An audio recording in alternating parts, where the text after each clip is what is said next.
Everybody, welcome to the PanelCast. I am your host, AJ, as usual, the guy that's always here for some reason, because nobody else wants to do this show. Anyway, I'm AJ, and this week I'm here with Andrea. Hello, Andrea. Ames, Hello. Ames, M's like Ames, M&M's, like the candy. M&M's. We've been friends for years, and I never got the proper pronunciation of her name because I never really cared. That tracks. That tracks. Well, no, honestly, because I never had to say her last name. Though it's not Yeah. like you walk around introducing your friends by their last name or anything, Yeah. But so yeah, I never bothered, So there. Andrea Emmes, how you doing today, sweetheart? How you doing? I'm good. It's so good to see you. It's been You a while. too. It's been a minute, I mean, I especially see you since we've online had all the time, but FaceTime. right and in person time. We haven't seen each other in person since I don't know when. Way Probably. before COVID, that's for sure. Yeah. Like Um, one of the cons or something. yes. Or E3 Claremont. back before.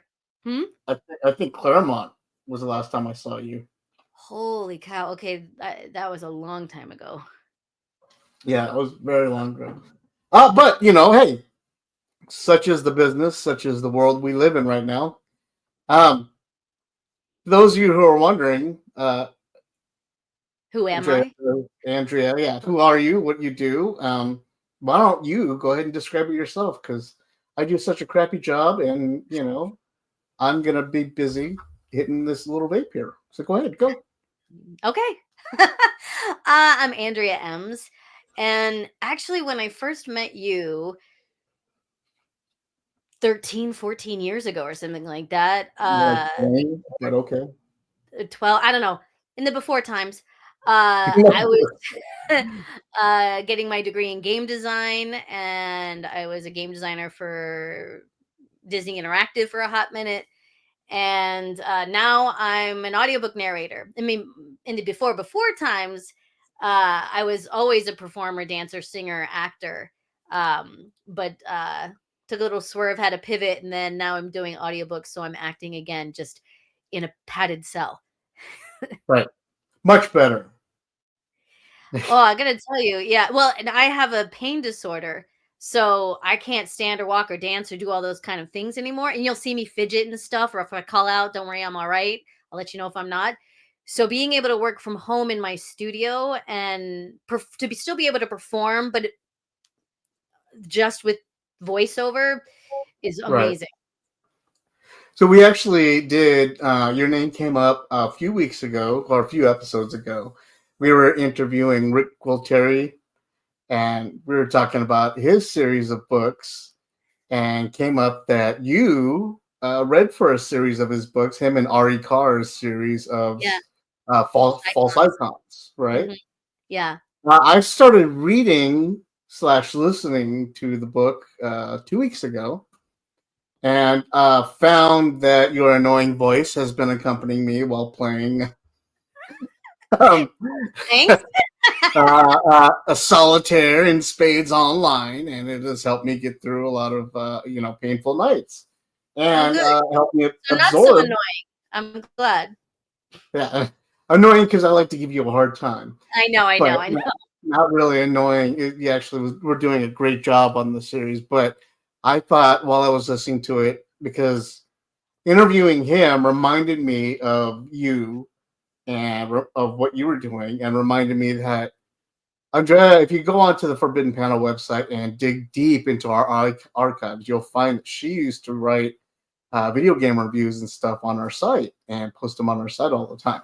And a lot of the reviews you'll see that she posted from back in the day are fairly relevant to some of the games that are out now. Um, that I even come across now. I'm like, hey, what? I'm playing this game. I remember, wasn't it on our website at one point?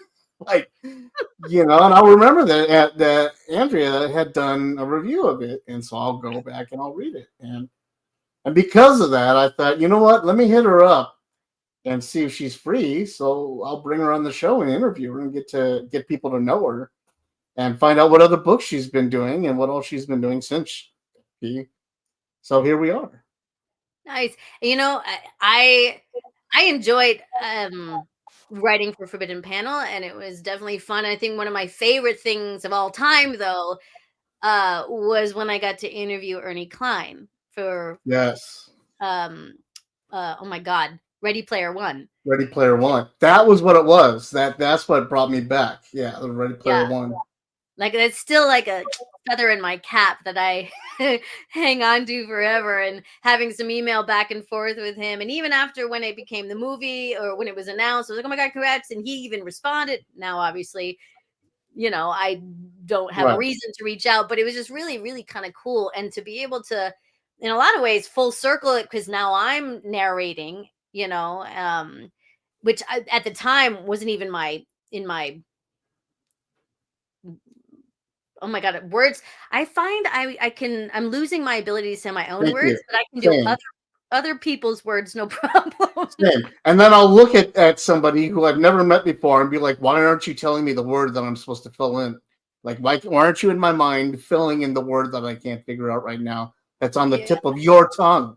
Why isn't it on the tip of your tongue? Like, exactly. how dare you not know the next word I'm trying to say? Shame on you. Exactly. Ugh. But no, but Yeah. I wasn't even thinking about that. And it's just so funny how fast forward a decade just about, and here we are, because I've been doing audiobook narration for 10 years now. Because I started in 2014. Probably about March, April, May, 2 months after I got laid off at Disney Interactive. And I couldn't find another game design job because I was too green, and like everybody was uh being laid off, from Zynga to everybody. Well, he just put out a book.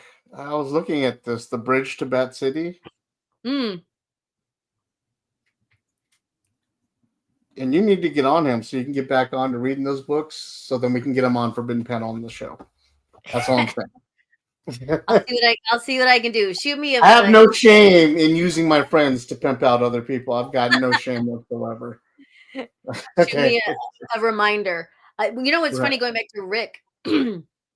So I had been a fan of Rick's work before uh False Icons was a thing. It was just the Build a Vampire series, Right. and so good. I'm just like absorbing them like crazy. And I had seen Second String Savior, I guess, drop, which was the first book one of the False Icon series. Right. And the main character is Jessie, and she was a high school Buffy the Vampire Slayer-esque kind of character. And I was like, oh my gosh, that's so in my wheelhouse. So didn't know him from Adam. Talk about no shame. I Facebook messaged him, and I'm like, hey, well, actually, I don't remember. Actually, it might not have been too cold, but I can't remember. It's too long ago. But I messaged him and basically pitched myself. I'm like, hey, if this ever becomes an audiobook, you've got to let me audition for this. And he's like, funny you should message me right now. Tantor Audio just signed the contract for us to do the audiobook. I'm like, and that's kind of, how it started. So yeah, Awesome. which I Oh, don't normally like pitch myself out to authors, but I could not resist. I had to have that book series. Had to have it. that's awesome that you got it. And I'm glad it's off that series. I love the Build a Vampire series Oh my gosh. And immensely. actually it was super exciting too, because after working for so long, I mean, book 3, but I ended up done some side stuff for them in other areas, but for Ari and Rick. But I don't know if you're aware of the audiobooks for Build the Vampire Slayers, but Chris Featheroff is the audiobook narrator for that series. And so I'm like, we have got to do a mashup where Jesse and And Bill. Bill collide. And so they wrote it, and it's called Sins of the Past. And so they wrote it, and then we narrated it, Chris and I. So it was just So it delicious. was almost like a radio play at that point. Yeah, well, it was alternating chapters. So we didn't do like dialogue, and we didn't. So it's like That's too bad. so That'd have been awesome if you guys were doing dialogue back and forth as the other yeah, that character. would have been amazing. But so yeah, so no, it's called dual narration. You'll see it a lot, Right. where you like Bill, and then everything that happens, even if the shared characters, even if Jesse's in that scene, he's going to narrate that whole chapter that's in his point of view. And then let's say chapter 2 is Jesse, and then it'll be me. And so that's you know how it Right. would happen. So we didn't narrate at the same time.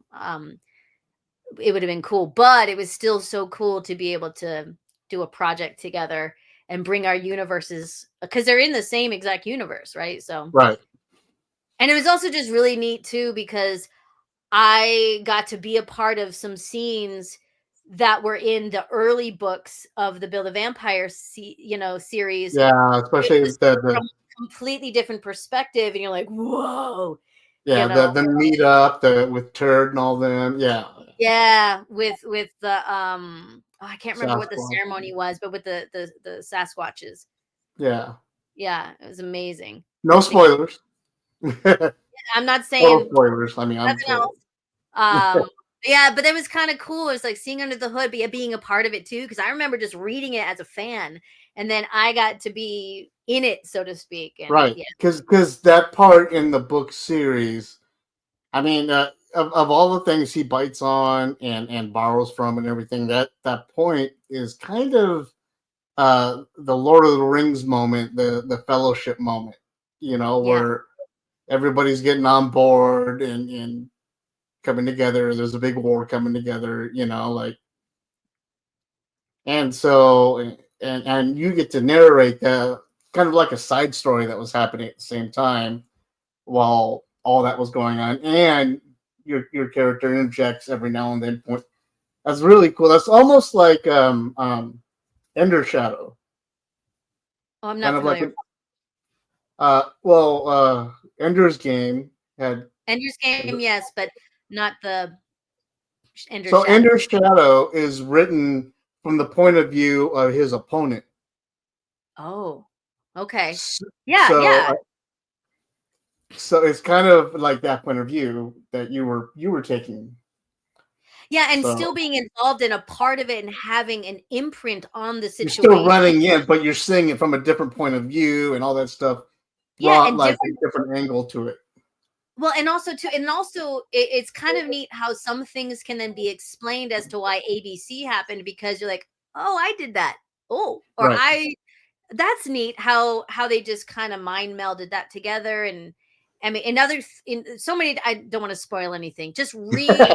from Bill the Vampire book 1. There's so many different read it all. You'll Right. eventually get to False Icons, and then read Sins of the Past. And you'll be very, very, very satisfied. For the record, the book that we're talking about, the specific False Icons book, is the first book, but it falls into book 4 of the Build the Yeah, Vampire series. of the So we're something not giving anything away in book 1. You can read book 1 and yeah, not and probably get up to book 4 before you remember, oh, this is the shit they were talking about. So, exactly. Yeah. you know, and have fun the entire way through it. You'll hate Optimus Prime that's in the background, or you'll grow to respect him even more, which is Let me great. tell you something. I grew up with Transformers as a kid, so I will never grow tired of Optimus Prime. I had my army of Transformers and Insecticons next to my GI Joe army, right by the McDonald's, Barbie's McDonald's in her hotel, because they Mhm. gotta eat, they gotta stay somewhere, right? Right. So, and then, my Ninja Turtles, and no, you're good. I even had He-Man Snake Mountain, and, it had the microphone. Right. Yeah. Oh god. So, no, I like your It's toys. a, it's a shame you couldn't have come by our store. You would Oh, have liked it because we had a. I don't know if you remember Richard or not, but he and I, he had bought a toy store in Redlands, and so we took it over, and we had like all of our toys from the '80s and '90s in there. as well as new stuff like Transformers, GI Joes, wrestling. We had Yes. horror stuff. We had Wildcats. We had Barbies. We had Remember Legos. Wild? We had all Thundercats, Silverhawks. We had all that stuff in there, and everybody had a Thundercats, good I was time. especially oh uh a fan of. Yeah, and so reading that's what really hooked me in Build the Vampire Hmm. was the whole Optimus Prime scene in there, and I was like, oh, okay, I'm never leaving the series ever again. Carried on into it, so um, Nice. Well, and I'm a huge fan of fantasy and paranormal and uh gore and horror, and I feel like there's so much of that combined in that series, in the whole Billiverse right, universe, you know? That is just, it's so exciting to see the different types of fantastical creatures, or like just the way they bring in so many, there's so much to play with, and they don't hold back, and they're so funny.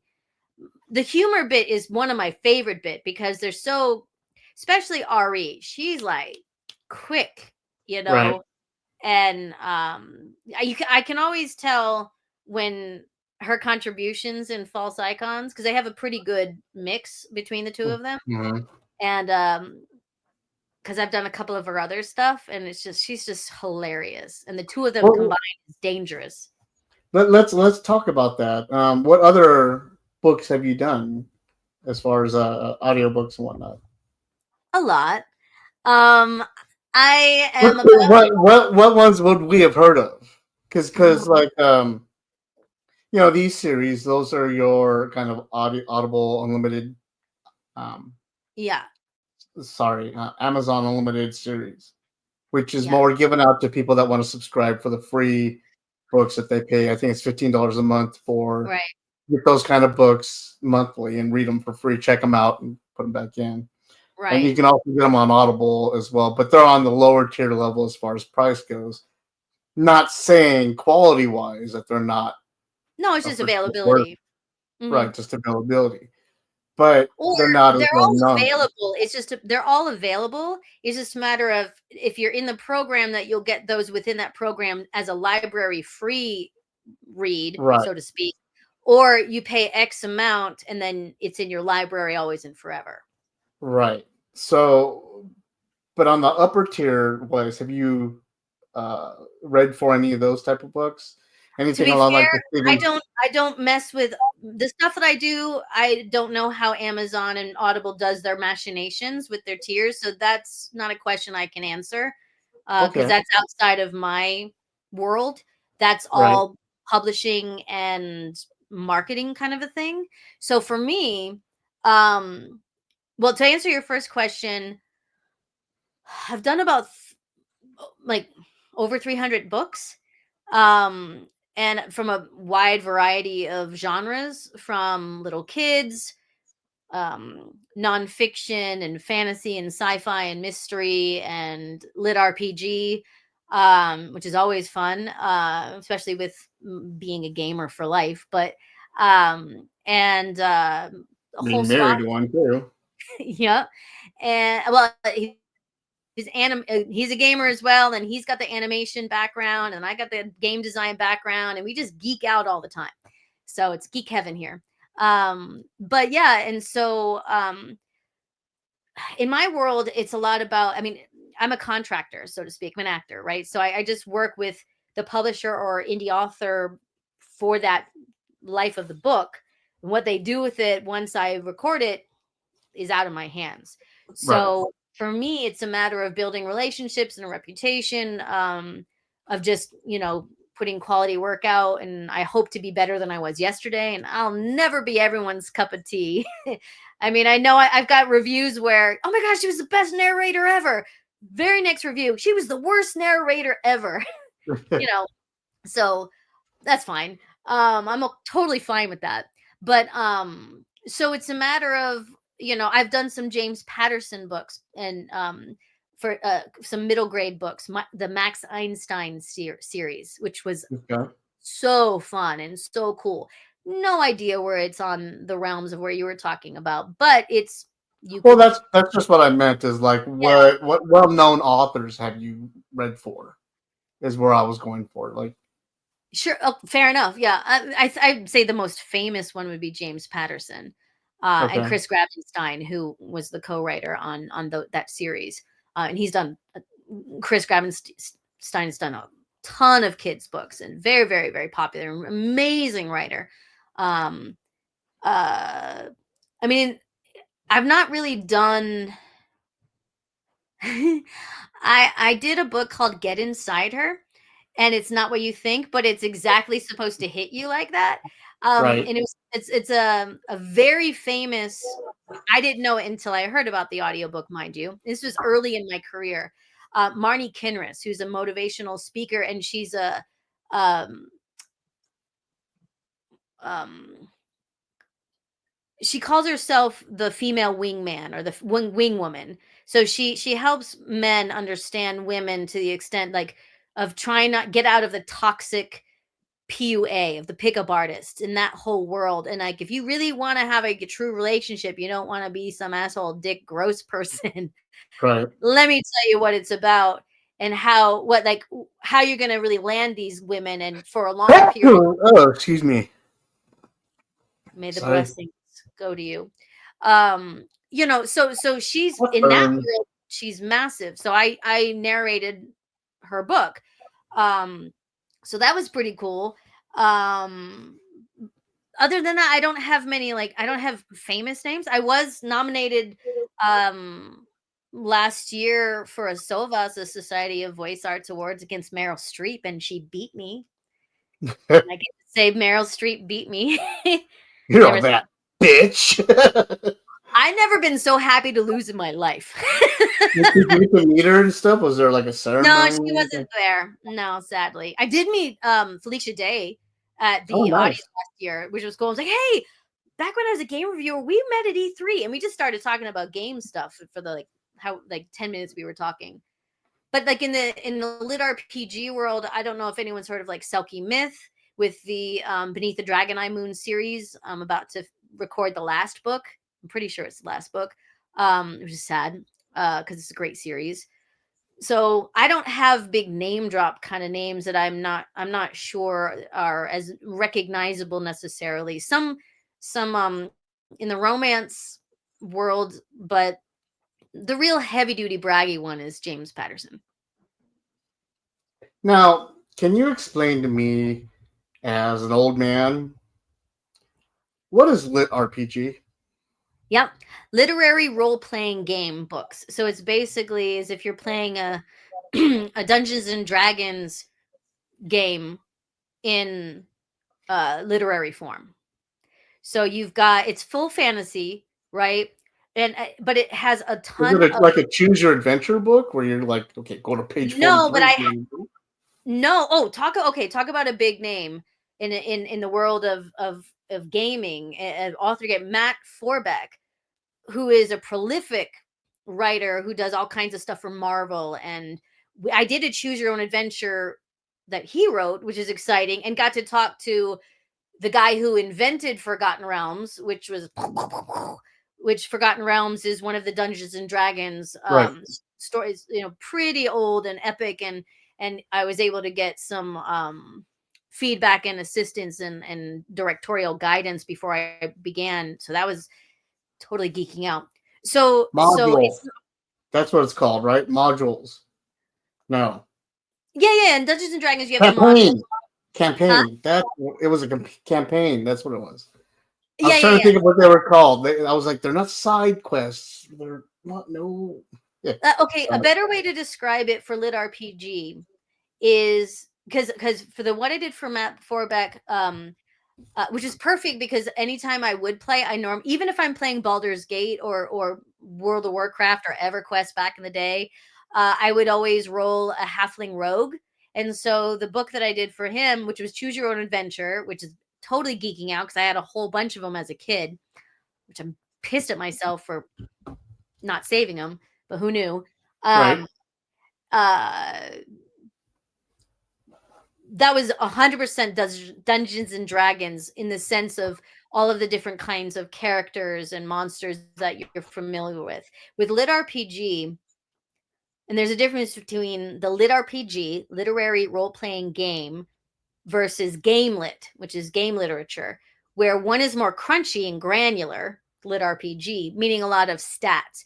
So you'll go through a lot of character building and figuring out your class or the kinds of, like if you choose to be a mage, right? And okay, I want to go through and figure out, okay, I've leveled up and here's all my stats and my charismas, my dexterity, and here's all the spells I've learned and what that means. You spend a long time in the weeds of what you would do if you're normally playing, Diablo 4 or Baldur's Gate. Like, okay, I got to stop. I got to go look at my weapons and change things out, or I got to put my, you know, Right.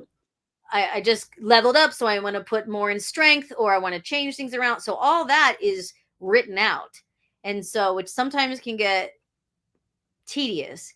But the really good writers know how to put it in there just enough so you get the geeky stuff happening that people enjoy, but yet get a lot to the story. So it's a mashup. And honestly, to be quite honest with you, sometimes I feel like I've like been literally playing a game like I normally would. Whether I used to be big in MMORPGs for the massive multiplayer Right. online game, EverQuest and World of Warcraft. Evercrack is what it Huh? was called back in my day. Yeah, Evercrack. never crack. Yeah. We're Uh, gonna go play. Let's go. Like, People were talking about WoW. I'm like, you don't know nothing. Let me talk to you about EverQuest. And right. mhm. so yeah, so it's super fun for me, just as someone. One of the things I would like to read, because sometimes you don't always get books you enjoy personally. Sometimes they're just books that are good, but I wouldn't buy and put on my shelf to read next personally. Ever. For me, it's a win-win. What's the? I'm sure you can't talk about it in specifics, but what's the worst book you've ever read, and what was your experience with it? Yeah, that's a tricky one. Um, so without going to specifics, for a whole bunch of obvious reasons, because God bless them, people do the best that they can and they put their heart and soul in these books, right? So I don't want to take anything away from all the effort and love that these people put into writing these books. Sorry, my cat is on my lap and she's starting to get a little bitey. So I'm trying to avoid her. I was narrating a romance book. Um, and it was just had so much. It's like I, they hadn't. It seemed like they hadn't hired an editor, and there was so many typos, and not just like a word misspelled. Like, okay, no, that's actually the wrong character. You literally just said, "Hey, Bob, it's Sharon," and then the next sentence, "Yep, no worries, Mike. Bye, Sharon out." I mean, like so, like inconsistent, like jarring. You're like, Right. "What? No, okay, no, I got to fix that," or I have to bring it up to the publisher and go, "Hey, um, I mean, there was a situation once where a scenario had happened in book one, and then in book two, it was literally copy pasted from book one to book two, a massively long scene. And in book two, they acted like it wasn't a flashback and that this was brand new and had never happened before. I'm like, we literally just did all of this in book. It broke all the canon and just so it was so all over the place. So it was very difficult to stay in the moment and try to give it what it deserves, which is breathing the life into it with respect and love and energy and you know enjoyment, so whomever's listening to it is going to enjoy it, even if it's not something I would normally read or even didn't like. That was a long 2 weeks in the booth. Now, when you get an assignment for a book, How do you go at tackling it? Like, do you have to? How many times do you end up reading that book before you actually are done with it? When I first started, before I was working with publishers and before I would outsource for indie work, and I'll explain in a second, it would be 3 times. You get the book, you read it first because you got to know what you're going to read, and also it's important. Like I have like a whole, I'm very OCD. I have a whole spread, and I don't say that hyperbolically, like I am slightly OCD, but I have a spreadsheet where whenever I'm reading a book, I call I'm prepping it, I'll read the book, and anytime I come up against a character or a difficult word or name, especially something I need to research so I know how to pronounce it, or an accent, I mark it all on my spreadsheet. So it takes a while because I have to stop and type, or I'll get a PDF, so I can copy paste in my spreadsheet, so it's not a lot of transcription if I needed it. So that'll be one. And then when I'm recording it, that's number two. And then I used to edit my proof and edit myself um, before I learned and was able to real quick to get a professional do it, who knows what they're doing. And so when you're proofing it, it means you're listening to it and reading it again. And anytime there's a mistake, meaning the audio, I made a verbal flub, um, I would have to stop, type it out, and then go, or stop, re-record that section, and then keep going. So that would be 3 times. So instead of 3 times, now it's twice. So you Because the got it down. publishers thankfully have their amazing engineers and proofers to handle all the post production. Or if I'm, let's say you wrote a book and you hired me to do the narration, then I would outsource the post production to somebody else of people that I know who do that, and they'll do it. Um, so I only have to read it twice. I always imagine that in doing it because I'm OCD as well, and I always imagined in doing it that I would have like research on the characters, on their names, what they look like, uh, biographies on them, and stuff like that have on display. And then, how do you determine voices for all the different characters? Because I know you do different voices on some of them. Do you do Mm-hmm. different voices with all the different characters, and how do you determine that voice? Yeah, those are great questions. Um, well, first off, I don't go mega deep. You don't. There's not a lot of time. You don't have the kind of time like you would on a film or even in theater, where you can spend a lot of really beautiful moments, really diving into who they truly are and create all these backstories that's not written on the page. Because publishing's fast, right? So I let the book inform me until I can bleed it dry, right? So, and oftentimes the author is fantastic and it's everything you need. Everything you need is always in the book. But then there are those moments where it's not listed. Their age is not listed. It's just kind of assumed, or, there is no accent, but they're in Tennessee. Okay, well, should I just do the whole book as general American just for ease? Or, they didn't specifically say Southern accent. So there's a lot of things that you have to determine of what's going to be the most comfortable for the listener, because don't forget you're in their ear and you can't get more Right. intimate in your skull with a little thing. And so I usually will ask the off well, if I'm working with an indie author, meaning an author who's doing self-publishing, right, not working with a publisher, what character notes Someone who can you you? have easier access to. Yeah. Because most of the time you're forbidden to, no pun intended, to reach out to an All author. puns intended. All puns intended. You're forbidden to reach out to an author when you're working with within a publishing house for a bunch of reasons. That oftentimes the authors don't want to be. They want it completely out of the whole thing, so they want to go through the casting director and then the producer. So I would go through the producer instead of trying to do what I did with. But Rick wasn't with Tantor when I pinged him, So I didn't breach anything when I did that. It was just coincidental. He was just getting the contract.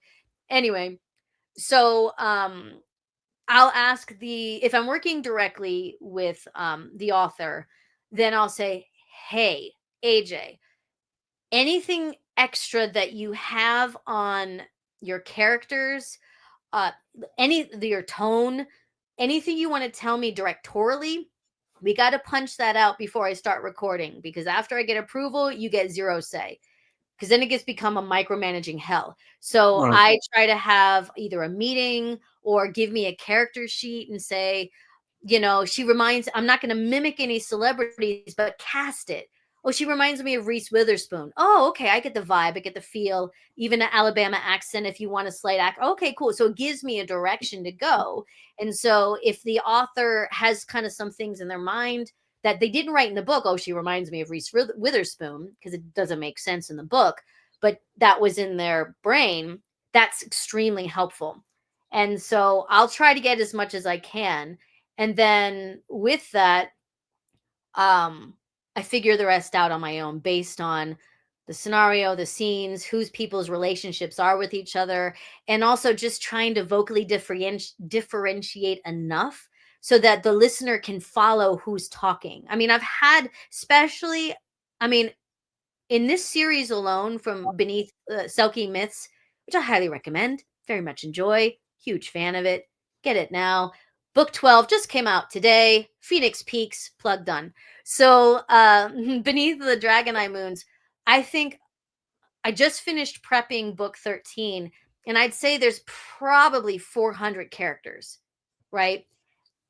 Crazy. And not all are main characters, but a lot of smaller characters here and there. But so it's about modulating your voice a little bit, your pitch, your tone, your pace, so that if I have 5 guys and 2 girls in the same scene that all have dialogue, you're never gonna have to stop and go, wait, who was talking? Wait, I gotta stop and rewind, because you don't want that for the listener, right? So I keep, every time I record a new voice, even if it's got one line, thanks, ma'am, I will save it, guard one, because you never know. I have had this happen to me in book one, such flippant character turns out to be a massive character later down the line. So you want to Mhm. have vocal reference. So I have a voice library that I keep for each book. So I have for reference. And then I'll say, oh, actually, I did that voice. For the main characters, I'm more particular, but for the smaller characters, I don't worry about it as much, especially if they're only in one scene and you don't see them ever again. Then I'm not so stressed about it. And sometimes it can also be changing the accent if it makes sense and is warranted in the book, Right. Do you That end up studying? Find that you're studying different dialects or just studying different accents and all that, so you can make sure you get these characters right. all the time. Yeah, yeah, yeah. In fact, I just auditioned for a book. No, yeah, I just auditioned for a book where if I get it, I'm gonna have to practice Nordic, which is Nice. Swedish, Right. Sweden, and and you never want to exaggerate it. You don't want to sound like the Swedish chef, because that's just disrespectful. It's yeah.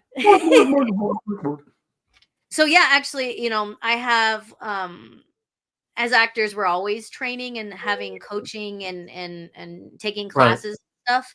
You never stop. But I have worked with many accent coaches, dialect coaches, same thing. But also accenthelp.com, which is Jim Johnson, who's amazing, and he was the voice coach on Game of Thrones. And it was very exciting. I was in a deep uh, um, rush and concern with that Max Einstein series, because it was based on smart kids all over the world.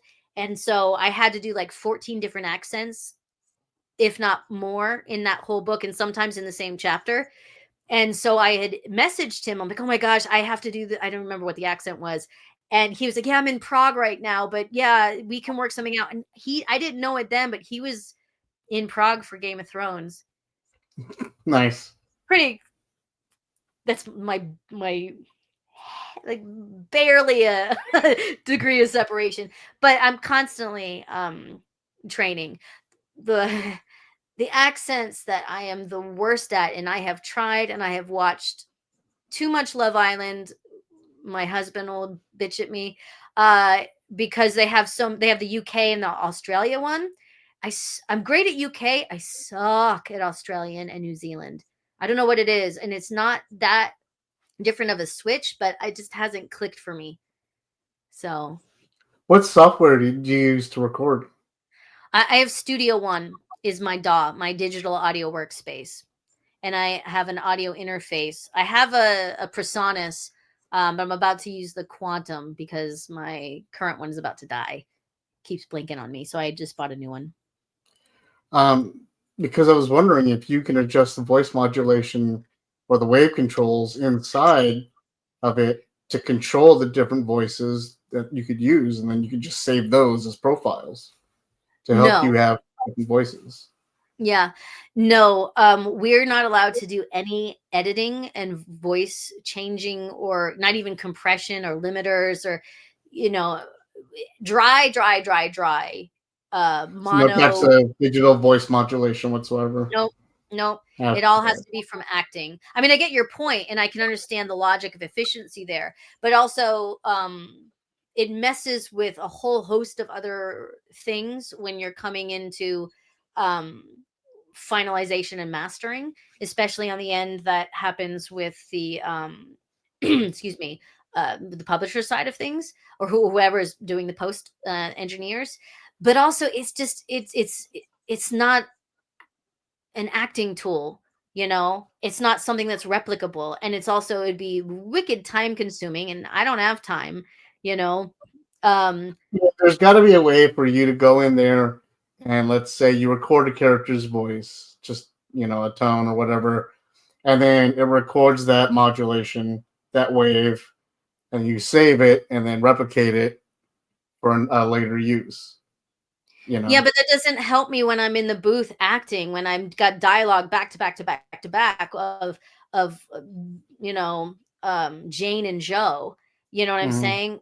I It's just thought so. like you can pull up file, boom, talk to, blah, blah, blah, blah, boom, talk to. Yeah, no, Mhm. that's I know everyone's in the AI world right now, but that is so Oh no, counterproductive. stay away from AI. Screw AI. But I'm just Yeah, but I mean, listen, there's a lot of amazing things that AI can do, but in this, it's so counterproductive. Especially, it would give me so much more work, and it would not be the kind of quality you would be able to tell it was messed with.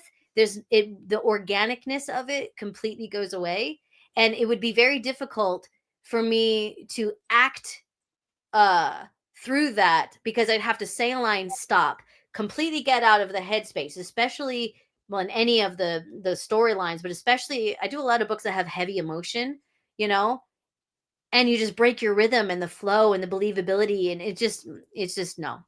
So it's all acting. And that's one of the things, people think you just plug in a mic and you just read out loud. And you could do that, but you won't get much work, because right. it's an acting gig. And it's That's hard, and most it people stick the word people out. in every like 3 seconds. So Well, that's why it's great to it's not an improv gig. It's verbatim whatever's written. But I mean, it weeds a lot of people out. And that people who have been really successful, amazing, gifted actors in other disciplines, because it's such a different beast. It's long form. You have to have stamina, and you have to be a mini editor and director, because most of the time, I mean, I have been directed, when it's in the budget, or if it's that important, like the James Patterson series. I had a director on Zoom with me, right, which was always wonderful to work with. But most of the time, 95% of the books that I record, once I get the script, I ask any questions I need and have, and get whatever feedback I'm going to get, then it's all me, the director, the editor, and the actor.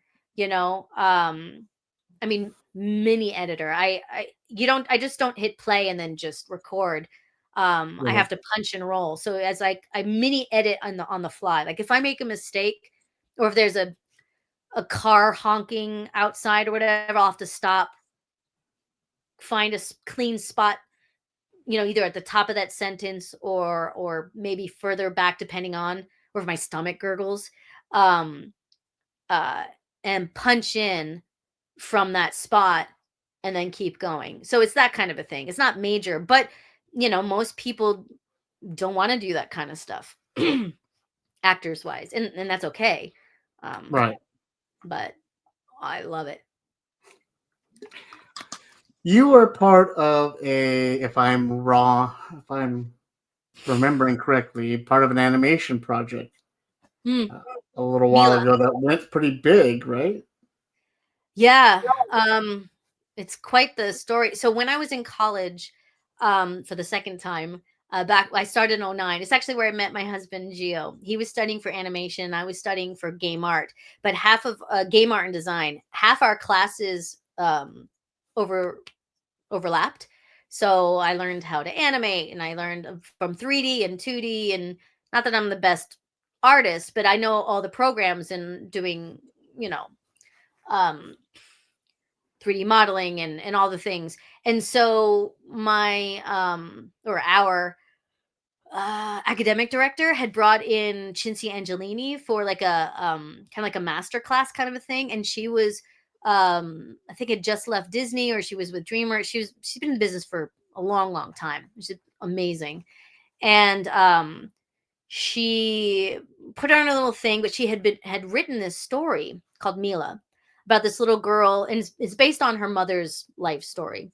In 1943 in Italy, which is where Cinzia was born, and her mom in Trento, Italy, when the bombs when during World War II, the planes had bombed Trento, Italy, Mm-hmm. and it's about this 7-year-old little girl experiencing loss and going through that. And it was a very ambitious project, and it was unbelievably beautiful, and we're still working through distribution. It's a 20-minute film, and so I started working on it, or my husband as well, in 2010, and I had come on as like a production assistant at the time, and then slowly, after 2 years, was asked to be the producer.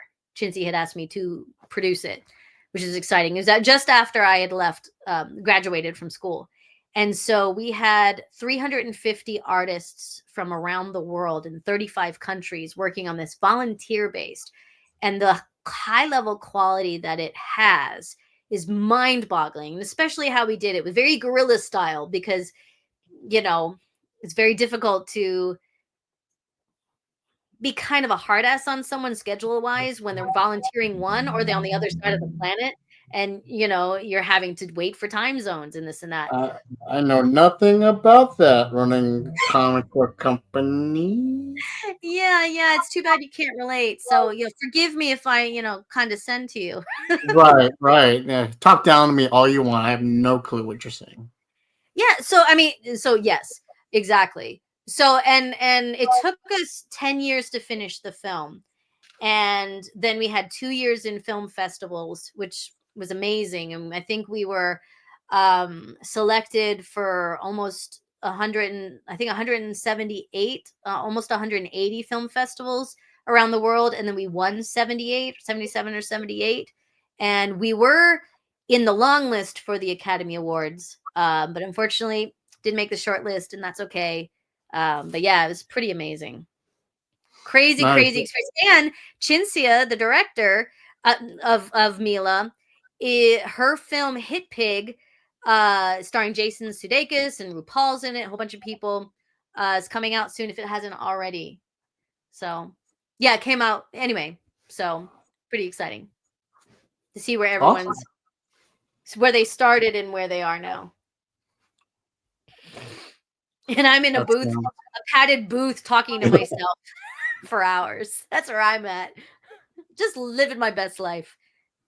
there you go. Hey, I'm in a garage doing the same thing. So it's Yeah. all right. Um, man, it sounds like you've really been busy, keeping yourself busy. How's the husband? He's good. He's good. He's actually doing sound engineering right now, which is so off the course of what he was doing, but yeah, he's been doing some sound engineering for audiobooks for the last couple of years, which is actually advantageous because he had just started that. He had left Facebook cuz he'd worked at all the different tech places before, from Google and Mhm. Apple and Facebook being the last. And he left Facebook at that time and then just started up doing audiobook post production, and then the pandemic hit. We were so lucky because our job, our job didn't stop. So whenever work would come in, we didn't have to leave the house. So we were very lucky. So, but he's in Belize right now, which is where he was born in El Salvador, and he grew up in Belize, going back and forth. So he's with his family right now. But he's good. Thank you Awesome. for asking. How's your family? Tell tell him I said hi. My family's just fine. Thank you very much. You're welcome, and I will. Uh, her husband Gio did some artwork for us a while back. Amazing, fantastic artist. I really wish he would do some more stuff for us. But uh, His email hasn't changed. I know. But you know what? My memory of what it was has. So Well, you know me, so I got you. I'll hit you all up at some point in time. Don't worry.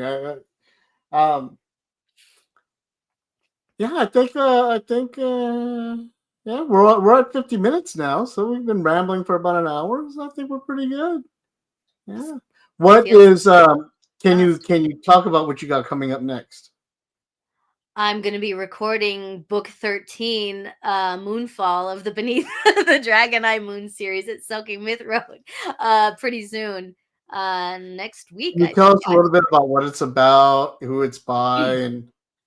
and stuff like that? Maybe get us a little interested in it. Yeah, yeah. Well, the author's name is Selkie Myth. Obviously, it's a pen name. I don't know what their real name is, but um, and it's a literary RPG, so it's a game book. Oh, breaking this down. Elaine is the main character, and it's kind of a reincarnation kind of a story. A lot of times one of the tropes in this genre is where the main character was from Earth or is from the realm that you and I and all the listeners or the readers are familiar with. So we have context, and the author can pull different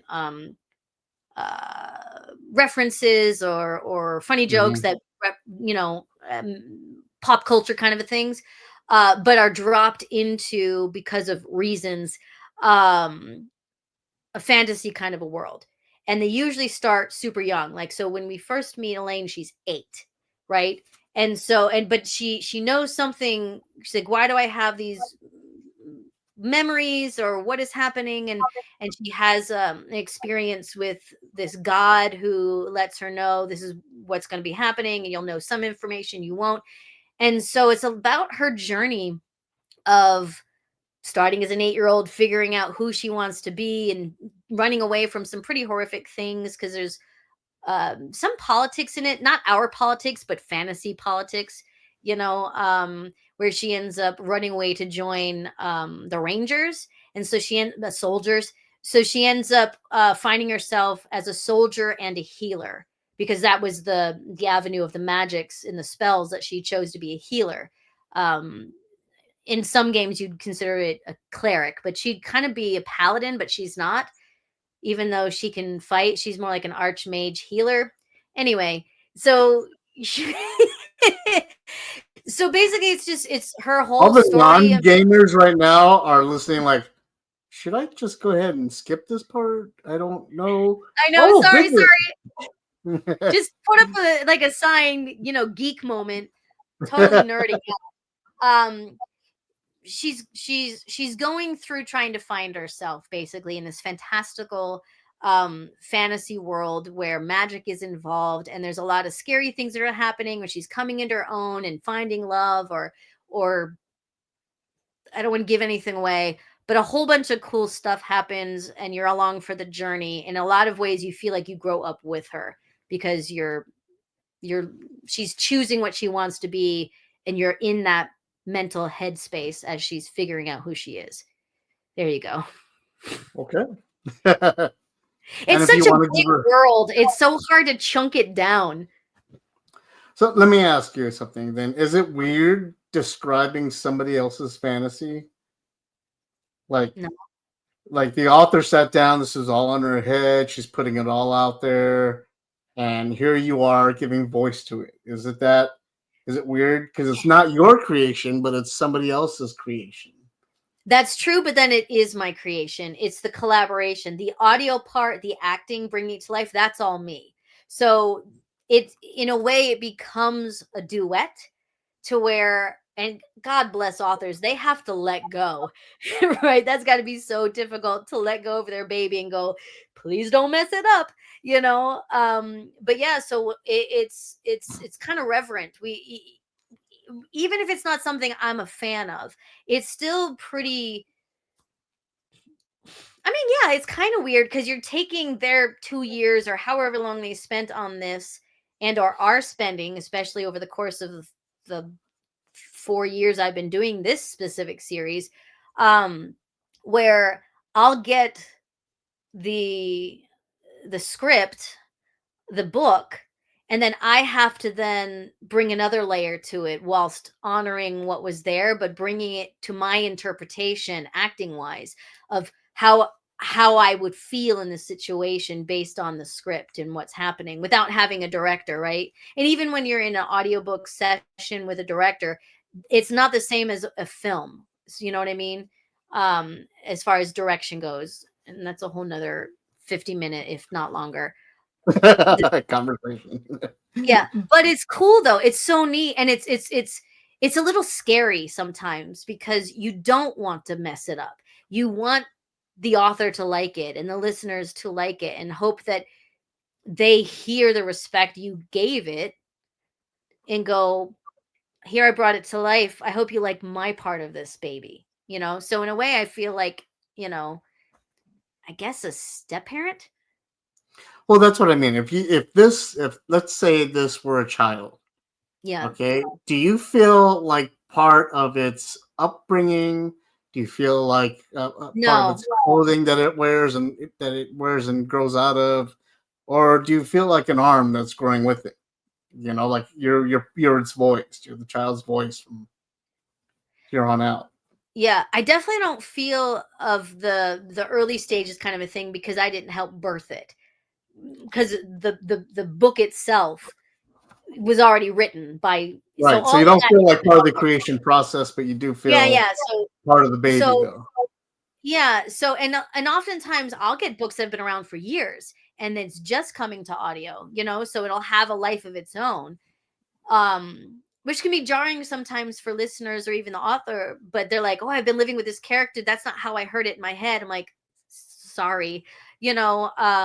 I mean, that can happen with anything, but uh so that's an interesting, I'm not sure how to attach that metaphor uh with this, but Well, I definitely feel like, just I'm just curious as to what you feel is more important to you, the author's opinion or the audience's opinion, and then at what point do you feel do you join in the author's success or do you join in the audiobook's success? okay, that's okay, cool. So Is that better? yeah, very much, and I appreciate that. It helps like focus my OCD, and because my brain processes very literally. Yeah. Um, so I'm always interested and concerned to an extent of how the author feels. Excuse me one moment. You know, because like I said, I hope they like it. I mean, most of the time they are the ones that hired me, even if it's through a publisher. They heard my sample and go, yes, I want her. Sometimes you do an audition Right. or they'll hear something else we did and go, yeah, yeah, yeah, her. So most of the time they're at least familiar with me. So you want to make sure that they feel like they didn't choose wrongly. So I care about that. But then You chose poorly. So nothing I can do about that once I've been hired, except for just hope I do the best and do the best that I can. But Right. some of that is compartmentalizing for me because I don't have access to the author.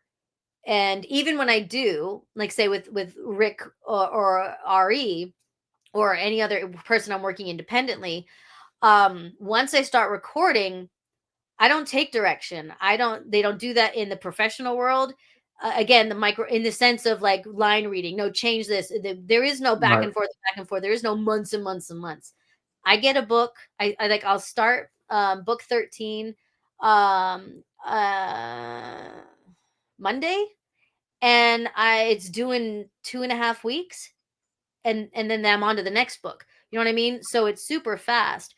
So I have to like take it, love it. I get very little, if anything, from the author's point of view or connecting with them. So we don't have that kind of interaction to have a bond like that where it's anything super deep. So I have a professional level of mad respect and love to honor everything that they put within those pages. And then my care and interest as an actor to find the entertainment in it audibly. That's my responsibility. And so the audiobook doing well, I mean, a narrator can make or break a book, a good book or a bad book, for sure. And like I said, not everyone's going to like me. But at the same time, it's like sometimes, like James Patterson, it helped that he's so famous. So, Right. that did well. Or I did Little Women, which is a public domain, but everyone knows that. It's 150 years old.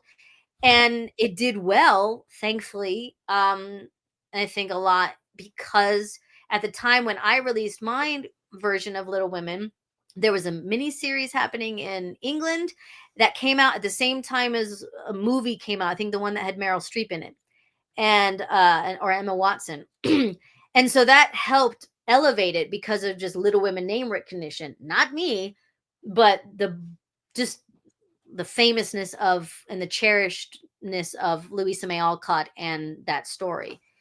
So the success can sometimes come um if people are fans of mine. Now I don't have a big fandom. Most of the time it's the authors that, oh, but once they hear, oh God, I want to listen to everything she's ever done now, that can help. But it's mostly on the authors and how they do that can elevate the audiobook to a high success.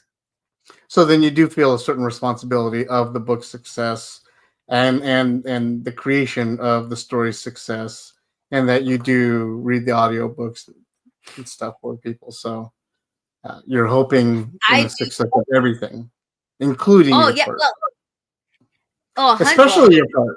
especially my part, always my part. If I drop the ball on my part, then I got to find a new career. You know, it's super important to me. One, I love it and I have a passion for it because it's performance.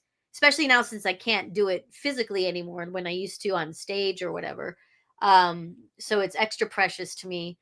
But yeah, not only do I want it to do well for the author and for the publisher or the production house, whomever is producing it, especially for myself, because maybe I'll get an award nomination or win something, for it, which helps my career and, getting me some open doors in other places I might not have had before with other publishers, or maybe getting on more A-list books, you know, it's Or A-list podcasts. or You know, A-list podcasts. that's right. Get on better ones than this one. That's right. All right, 3 questions, and then we'll let you go. All right, one. Uh, do you find that having this job makes reading for enjoyment just obliterates it? Yes. I have a whole bookcase right behind my computer of books I would really love to read. But I get burnt out. Um because I'm reading constantly. Because when I'm not in the booth, um, more often than not, I'm prepping for the next book, so I'm reading constantly. So you just never have a chance to pleasure read or enjoy anything, I would not say comics, never anything have like a that, chance, but graphic novels, anime, manga, nothing. it's a lot easier with manga, or if I want to pull my Sandman books out. But even then, because it's visual, and I can partake, it's not, it's still heavy reading. Or if I'm reading Alan Moore, then I got to really think about it. um uh but I'm trying to remember the start of your question. Do you find that It's with this job, reading pleasurably is Oh, yeah, obliterating it? yeah. Thank you. I find it doesn't obliterate it completely, right? Because there'll be times, especially if I'm on vacation or if I'm visiting family and friends, I'm like, yay, I'll finally read this next Jeffrey Deaver book, uh, um, or Rick Waltieri, Bill the Vampire, in the next whatever. But it's just far and few between, because oftentimes too I'll just want to zone And do out you and need. find yourself reading the book out loud? No, no, but you know what I do find? I find I'm prepping it in my book and thinking about the voices, so I'm playing the movie in my head hardcore, as an audiobook narrator. So in some ways I feel like it's a little bit like work, because I have to stop myself. I'm like, I don't got to research. I've had to speak Swahili in books before, right? To where, I'd be like, oh God, I gotta write this down. How am I gonna learn that? And when the time I gotta call Jim or whatever I gotta do. So turning that part of the brain off, because I do that simultaneously while I'm prepping a book, is a little bit more laborious to then just get escape into a book like, we're supposed to. Right. Okay. And then second to last question. We were discussing our pain earlier. Um, can you discuss yours Hmm. and how it has affected your life? Sure. I have complex regional pain syndrome type 1, called reflex sympathetic dystrophy, which is sort of kind of not at all, but like fibromyalgia, but on like 1,000 steroids. So I got hurt in a stunt show back in 2006, and the stunt went real bad, and it messed up my sympathetic nervous system, which means I'm constantly in fight or flight. My nerves are so, and it's constantly telling me you're in pain, you're in pain. So it's such an elevated levels of pain. And there's 3 stages. So I'm so grateful I'm in stage 1 and have been for 18 years. But um, this is how I ended up playing and got into WoW, World of Warcraft, because I was invalid for a long time because I couldn't walk or stand and just constant pain. And I still can't walk or stand for too long, but I can. I'm always in pain. I don't remember life without pain. You can probably relate. Um, so I'd say it completely changed everything, because I used to be a professional dancer and singer and actor, doing a lot of theater and theme park shows. And I was a headliner at Las Vegas, in a girl group of all things, which was fun. And just, I used to be fit because I used to enjoy sports and just hiking or working out or just walking. um and that all went away. And so I had to pivot. Has become a word I hate, but that I have learned to learn, because I've had to pivot in so many different ways um throughout this time. It's how I got into game design. That's how I was trying to figure out what I was going to do with my life job wise, because I was so young when this happened. I was in, like, I think it was like 31 or 32. And I don't know, my math is crap, but it was in my 30s. And I'm like, well, how am I gonna, because I they wouldn't put me on disability because I was too young. like Social Security. So I'm like, well, I've got to make money somehow, and I'm like, oh my god. So, and then I got a lot of things and opportunities and options just completely taken away, because of my functionality level was so low. Right. Um, and that's, I ended up going back to school, and that's what I was doing, looking at game design, and it lucked out that I happened to get a couple jobs. It's just unfortunate, tech and gaming is so volatile, but Right.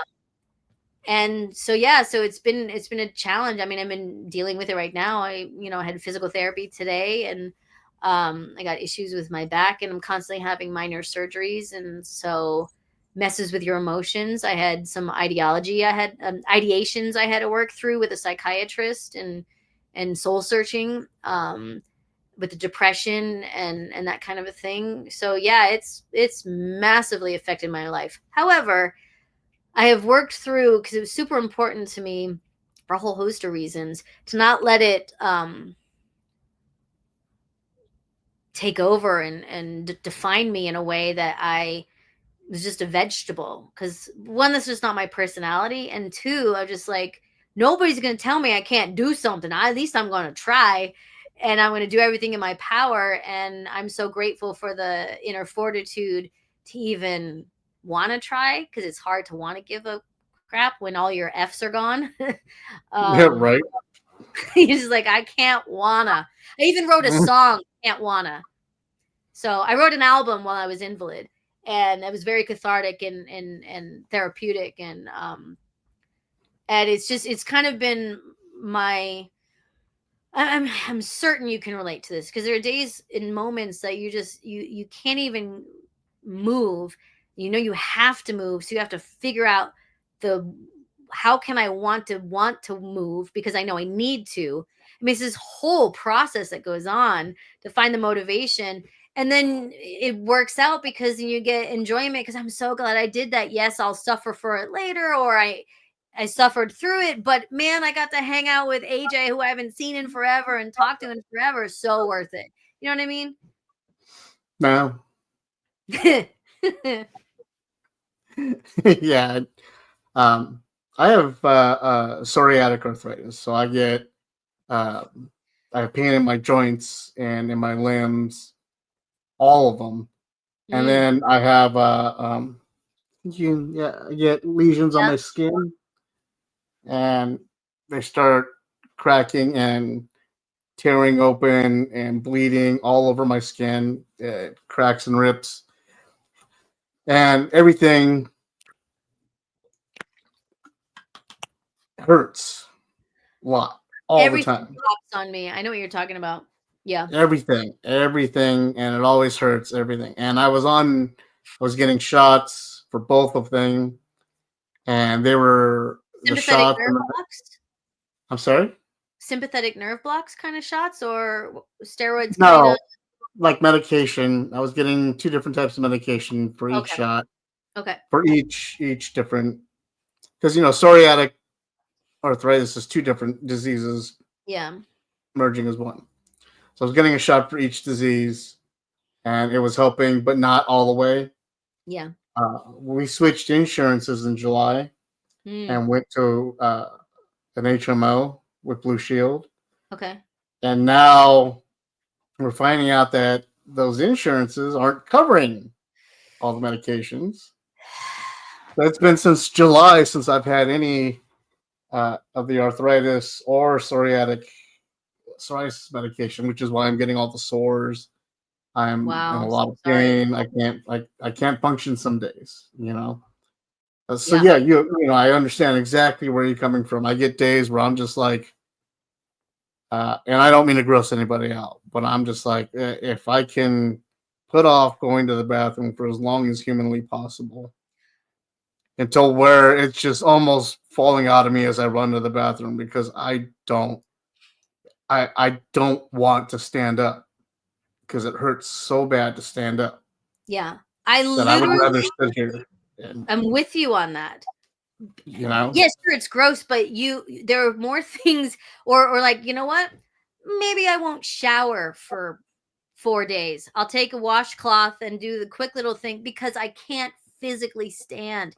It Right. hurts to walk from here. Like I always know my uh RSD CRIPS, complex regional pain syndrome, ironically, pronunciation of the acronym is CRIPS, is in my left foot. That's where the injury started, and then it just Mhm. exploded. And so especially, I know exactly when I'm like, and I've had to do this.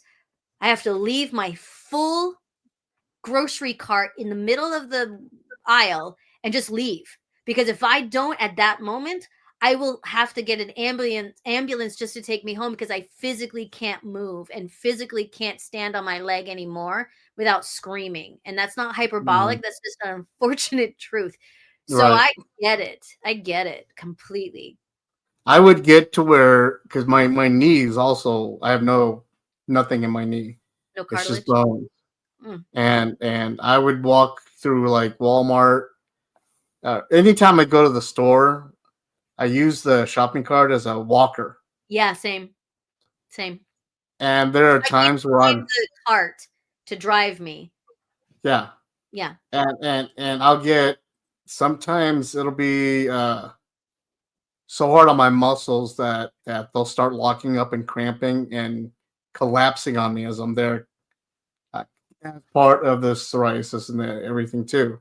So they'll Sure. knot up and I'll start shaking, and then I'll like, babe, I gotta go. And I'll just walk out to the car, turn on Yeah. the seat warmer, Mhm. and get this as much as I can until it Yeah, all well, and goes away. You know. for me, I have a little pharmacy I deal with. The more we get older, the more we end up high cholesterol or hypothyroidism or fill in the blank. But Right. I have, because I have, like you, chronic pain that is not going to be healed. It's just constantly. I mean, I have a spinal cord stimulator implant since 2010. So I've been a cyborg since then, Nice. which has helped my functionality quite a bit. Um, and but this is part of the brain fog, the pain fog. I start to lose my train of thought, so I'm sorry. Oh Yes. yeah, medication is that I, because of how long I'm going to have this for, however long I'm allowed to live. Um, uh, I don't want to take opiates. I don't want to take the hard medication, because it's just going to stack and stack and stack, and I'm going to need Right. more and more, and I'll be more dependent. And I can't wanna with that. And so, and even, or with my liver or my kidneys and all the other things that comes along with that. So, having to find, a lot of it is mind over matter. And sometimes I'll watch Love Island, which is a fun, stupid soap opera, right? It's entertaining in its own way. But because that just helps as a dissociation, in the sense of I can just distract my mind uh with that, Girl, which I am helps. on season 5 of The Neighborhood. Okay. Like, I know exactly what you're talking about, Yeah. And my especially husband, when go you ahead. have a mind like mine, I presume like yours too, where it's going a million miles an Million hour miles. all the time, Yeah. and you don't have a body that can keep up with it. You Yeah. have to find something that's going to shut your brain off. That's why I collect Transformers, because Mhm. I can just do Transformers and shut my head off. Yep. But you need background noise. You Yeah. always need background And noise.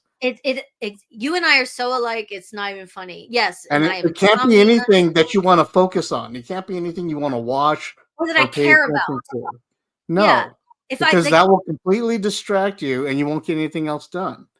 So well, I that watch I watch also, shows like The Neighborhood or The Conners or stuff. They're yeah. good shows, sure, and they're funny. They get a laugh out of me, but I don't have to pay attention to every detail of every second of the show. Exactly. That's why there's so many shows I would like to watch, but I don't wanna have to invest my mind in it, of trying to pay attention, keep track of the twist, or whatever, because I need to shut my mind off so I can, like, distract myself and go into a all the things you just said. And it makes a difference. Like, it's hard for my husband to kind of relate, and I get it, because he doesn't go through what I go Right, through. And so I'm just like, just deal with it, just walk away. If you don't want to watch Love Island with me, you don't have to, but I need it. Or fill in the blank said show, right? right. Because it for me, and it's also sometimes why I don't read on when I'm on my downtime, because like, no, I need my blitz out show where I can just, like the great bit the Bake Off show. That's been a great one, because the pain management, even if I were on used when I used to be on the hard drugs in the early stages, the pain would just break through and it wouldn't matter. So Right. I It had doesn't to matter. find those ways and those tools and techniques, you know, to help me get through. So That's what, and I'm sorry that the show has turned into that, but um, I I don't did mind want. if you don't mind. I don't mind it. I did want to address some of the pain and stuff that a lot of people will go through that may not be as popular and as out there as a lot of people think it is. I mean, My um, disorder is very rare. And and and yeah, and I haven't and I heard of it at all. Yeah, well, when it was, I think, first realized or discovered in 1906, as far back as they have it notated. But it's very rare, and it's mostly in women, and it's usually in the extremities. It can be anything where anything innocuous from I stubbed my toe to something really traumatic to your body, like surgery or something. For me, it was a sprained ankle, massive contusion when the stunt went wrong, and um shit, I did it again. My brain wafted into brain fog. I apologize. Back then in 2006 and 7, I lucked out because the doctor I ended up seeing in the hospital just so happened to be a lead neurologist who was very familiar with, at the time it was only called reflex sympathetic dystrophy. And so he knew immediately what it was. And I was like, "Oh my gosh." And so I really lucked out there. But then I would go to other doctors or physical therapy, and I had to bring in pamphlets to go, "This is what I have. Don't do Hmm. this. Please don't touch this. I know the ultrasound. I know what you're used to. It's not going to work for me. So we have to go a different route." So exhausting. But now, when I see new doctors, I'm like, "Oh, I have," and they go, "Oh, okay, yeah, I know what that is." I'm like, "You do?" So it's come a long way. Well, I But mean, I'm sorry that you have it, but it's good that you're bringing knowledge to it. Uh, thanks. and I don't know how popular mine is, but right now it's my world. Yeah, yeah, You know what I mean? Like I it is do. all of my world, and I wish it wasn't, and it sucks. Yeah, And yeah, one of the things that I and it's a difficult concept, that some people I know, just having had conversations with them. But one of the things that has helped me through it and other things similar, excuse me, like suicidal ideation that I had way back when, and some of the thoughts that still come, and the harmful OCD that just is not helpful, and how to combat that, is just acceptance. I accept that I have this. It doesn't mean I don't fight about it. It doesn't mean I don't try to get and do what I can to get better, or see, a specialist, or have the sympathetic nerve blocks, or I don't just lay there and take it. Acceptance means recognizing this is a thing and not deluding yourself that you don't have it. Denial does not help. So the more that I accept the situation, the more I can go, okay, cool, I have it. I don't like it. I'm not happy about it, but it's there. This is who I am now. And this is what my life entails. And this is what my limitations are. Cool. I accept that. Then you get into a headspace where you can go, now what do I do? Now what are my steps? Now what are my solutions I can find? And that has helped me so much in every time I've had to pivot, or a new thing comes up that I'm dealing with, or it's spread to my right side, or oh no, now I got to deal with this, or I have another surgery, or all the things, that's kept me sane, and also be like, it is what it is. Me trying to wish it or pray it away isn't going to do anything. If God wants to take it away, great, but until that time, it is what it is, right? right. So how do we live with it? And see, that's what I did for a very long time, in a different way. For the longest time, I'd say after I turned 23, I quit doing drugs. I quit drinking. I quit doing all that stuff. I didn't want anything in me whatsoever. I wanted to be 100% of mine, pure mind, embody. Yeah. After my son passed away, I didn't, and I had nothing. One had nothing to do with the other. Just once Sure. he had passed away, I realized I just didn't want to be, Checked out. who I was before. I wanted to be different. So that's Yeah. who I became. Was a guy that didn't do any of that stuff. Well, anyway, about 3 or 4 years ago, I realized that uh, all that I was getting with being like that was kidney failures, Yeah. heart issues, and all kinds of other medical problems arising within me because anytime my psoriatic arthritis would flare up, anytime I was having any bad pain, anything like that. And I'm a guy that can take pain, all right? Um, but when it's affecting me that bad, they give me Norcos.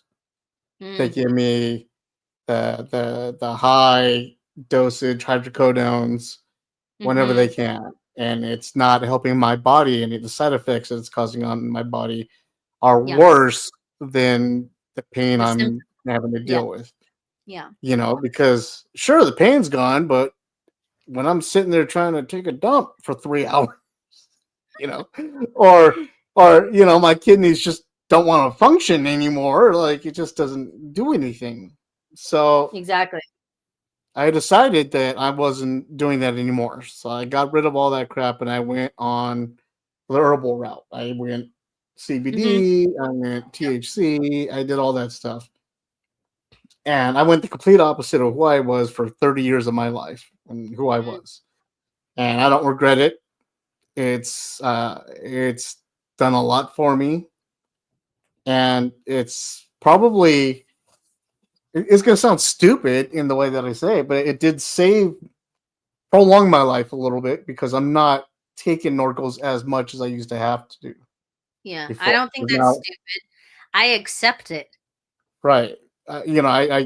This is me as accepting what I have to do with my life Yeah. in order to continue it, and um, hopefully the insurance gets squared away and I get my medications back again soon because I can't even get a new tattoo without them. Sure. Um, I because can my skin imagine. rejects the ink and the tattoo and the pain. Yeah. I can't do it. So hopefully everything gets squared away. But I wanted to touch on that with you and with me out there to let everybody out there know. Hey, I don't know about you, but I get messed with a lot of times. People see me parking in a handicap parking lot, a handicap spot all the time. You don't look disabled. You don't look handicapped. Oh, well, You I don't know have a anybody. non-apparent invisible disability, and I'm Right. so exhausted giving a fuck what other people think of how they judge me. Forgive my I know you don't care, but it's just yeah, so yes. I mean, I remember when I was at first in the throes, back when it was like even the air was painful. If I would scream. Hypersensitivity Yeah. is a massive part of it, especially in the beginning. And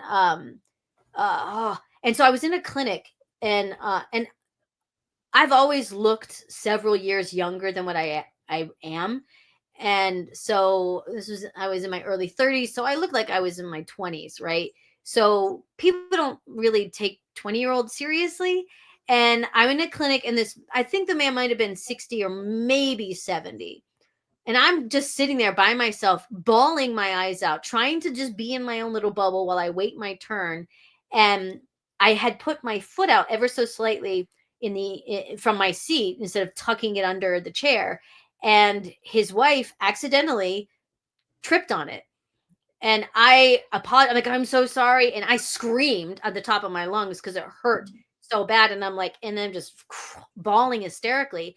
And she was like, I'm sorry. I'm like, no, no, no, you're fine. I am, so, and then he looked at me like he wanted to punch me in the face and gouge my eyes out. And he just would not stop staring at me with this hateful. I'm like, what did I ever do to you? And this was even before she came out. And I remember looking at him screaming, what? And he just wouldn't answer me, and I'm just like, I'm waiting for that person to come and try to go, you can't use your grandmother's handicap placard or some kind of stuff. And it sucks because sometimes I'll feel like, I guess I should limp a little more. I guess I'll always use my cane just to stop the side eyes, you Right. know? And I'm like, And I get pissed off about that because no, it's none of their business. I should not care.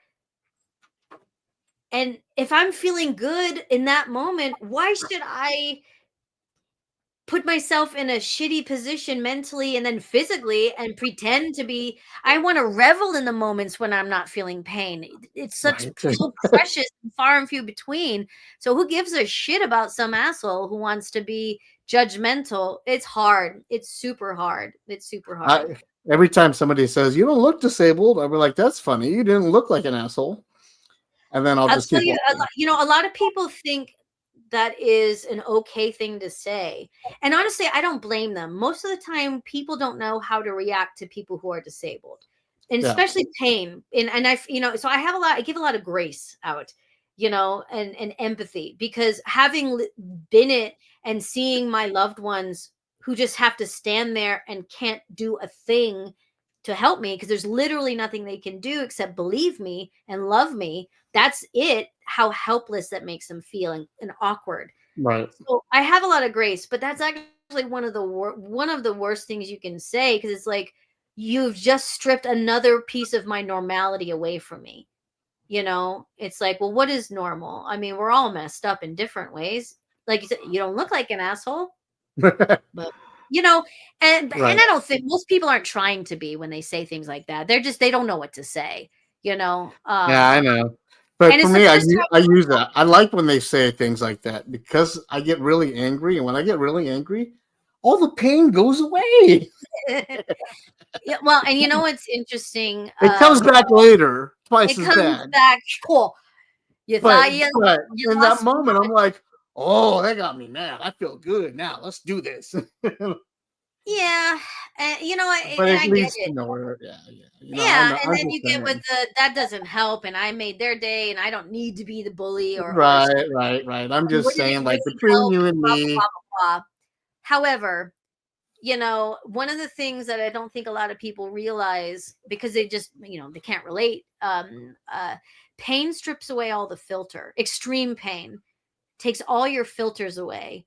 And like, God bless my mom and people who have been around me, my husband, and because I can't help if I'm bitchy and snappy when I'm answering something super simple. If I'm in the throes of my pain, I can't care in that moment. And this has nothing to do with the other person. It's just, I just can't. I'm like literally right? I give zero shits without about your feelings right now. Like, yeah, because I physically, emotionally, spiritually, and in every way can't. right. That's not about a want, because I There's want no to. room. All the space is occupied with my Yeah, pain right now. and so And it's so hard to, and so it's been, and so I have found that the best way to combat that with anyone who is in my circle, whether it's someone who I'm, of a strong relationship with, or even someone I've just met. Like, I went to physical therapy today, and strangers, I'm like, hey guys, I have a pain disorder. If I cry out or whatever, I'm fine. I'll let you know when I'm not fine. All right, as you were. Just because it kind of breaks the, because people get really right, nervous when I'm screaming or cry out awkwardly, or have some kind of, physical jerk of my body, or if something gives out. So communication has been my biggest weapon, and taking a lot of effort to be kind with my communication, and because I can be biting and sarcastic and nasty, I you know uh but being communicative with what's happening, like, I'm in a moment, I have no filter, mom, I'm sorry, I'm gonna be a bitch and I don't want to be. Okay, I'll talk to you later, love you, bye. you know right. and have those moments just to say, this is not a good time, it has nothing to do with you, there's nothing you can do except for leave me alone and just believe me, and That's don't why take it personal, I've which is had to hard to establish do. that with all of my friends and my wife, everyone. Like, look, it ain't you. Sometimes I'm just gonna walk away. All right, just don't take it personal. If you Yeah. see me put headphones on and walk away, that means I need a minute. All right, Yeah, and it's super hard not to take that personal, and I totally get it, but it's right, like, it has literally nothing to do with you. This is me surviving. I need to go into survival mode. And what it right. might not make sense to you or look okay, yeah, you're binge watching Netflix, yeah, that's survival. Like, you don't get it. whatever vice you have, whatever it is that, sometimes I collect pins, and I make pin art. I have a big thing of Disney Vinylmation pins, and it's like, I think, 3 feet by 2 feet. I did a Death Star with Star Wars pins, and I'm going to be doing one of One Piece. Doing that meticulously, it puts me in a zone or the flow. Thank you. You That's what I'm saying. With the same with Transformers, all Yeah, the or Legos minuscule or whatever it is. details. Yeah. Yeah, And yes, world. Yes, while I'm binge watching Netflix, while I'm playing with Transformers, there is a voice in the back of my mind saying, "You useless piece of shit. Shouldn't you be doing something different with your life? Shouldn't you yeah. be doing something to make money? Shouldn't you be contributing, helping out with your wife, or helping out some?" Yeah, the voice The is there, dishes and need guess to be what? done. Blah The blah blah. voice is angry and depressed because it's in fucking pain and can't do a goddamn thing. It's Well, there. yeah, it's the level, exactly, and it's the level of uselessness and worthlessness, and that's what how I started to get suicidal. Because I all of those things, I beat myself up, and just shame. It's the shame, and I'm like, Shame. I'm not gonna own. Shame. Yeah, I'm not Shame. gonna I'm not gonna do that. No, the self-flagellation, it's like it took me a long time to separate that and stop abusing myself mentally and emotionally and spiritually, because it was not helping. It made the pain worse, and I had to accept. Yep, the Yeah. dishes are gonna pile up. Yep, it's day number 4. I've not had a shower. Yep, I know, Geo, my husband, I love you. I can't physically do ABC for you. I'm the reason why this is on. I'm not really paying attention, or I'm paying attention so much that I'm just hyper focusing on colors, or I'm, 5, 4, 3, 2, Right. 1 things, or whatever technique, I was taught.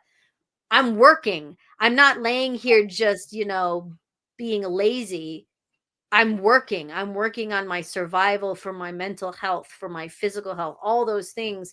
And because people don't see it, they don't see it. They don't know it, Yeah. They you think you're know? lazy. They think you're just, yeah, I know. Yeah. And I got over, now we're talking 18 years for me, right? And how it's been a long time for you as well, right? It's I been feel like, about 10 years. yeah, 10 years that's, but only 5 years of like having a name on it. Like I yeah, didn't but know what was happening nurture. with me for a long time. Oh, I feel like that's worse. But I Yeah. mean, I feel like, you get to a point, especially the more you accept it. And once I found the tools through therapy and spirituality and all the things that I needed to do to get myself out of the negative depressive state. And I still have moments, they're always there. I've just learned to, no, we're going to put you back on your shelf. I don't know how you escape, but go, you belong there. I mean, it's a daily thing, Right. you know but it's like I have no more fucks to give. It's just like, I hate that I am in that headspace, because I'm such an empathetic person. I love people, I care, but at the same time, it's like, when it comes to this, I don't owe you a 16-minute, exactly. I don't owe you. Not everybody can see the whole shirt. Just see the fuck around. What's the bottom say? And find out. Yeah. That's right. Because it burns energy, and I don't owe anybody. I loved that you asked me if I wanted to talk about it, because I'll talk about it all day. But when a Right. stranger comes up and demands me talk about it, I'm like, I don't owe you anything. You need to just go away. And I just wish more people would find the love and respect and go, how would I want to be spoken to? Plus, You know? I don't want people to think like I don't want you to think that I'm focusing on that. That's the only reason that you're here. That's all you're good for anymore, Andrea. You're known for your illness, okay? That's all it is anymore. Because I don't want to be known for my illness, and I'm sure you don't want to be known for yours. Yes I and no, and I'll am. explain. But yeah.